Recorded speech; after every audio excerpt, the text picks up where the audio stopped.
Hello, everyone, and welcome back to Hello Word. I'm Alex, and today we're diving into a powerful little word, action. Now, action is a noun and describes the process of doing something. Anytime you take steps to accomplish a goal or respond to a situation, you're engaging in action. Think about it as anything you're actively doing to make something happen.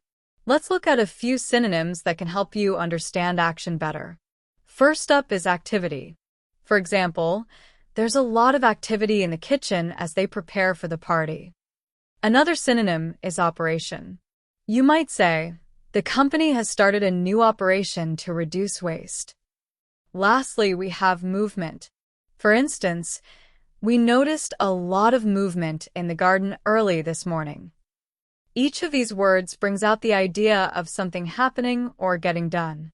Now, let's explore some antonyms, words with the opposite meaning.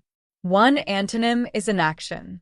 For example, his inaction on the project led to delays.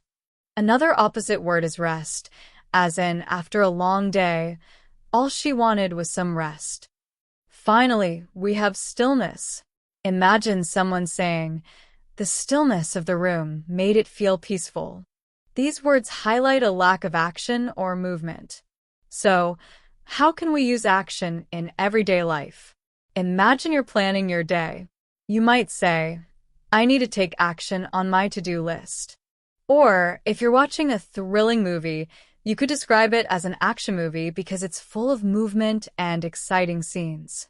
You might also hear phrases like actions speak louder than words, which means that what you do is often more important than what you say. Let's put action into a few more sentences to see it in use. The City Council is taking action to improve public transportation. If we don't see some action on this issue soon, we might miss the deadline. Her quick actions in the emergency saved lives. So, to wrap up, action is all about doing something, getting things moving, or making change happen. Thanks so much for joining me today. If you enjoyed learning with me, please subscribe to the podcast and leave a review. Your support helps others find our show and grow their English skills. And before you go, I'd love to see your creativity. Try making your own sentence with action and share it in the comments below.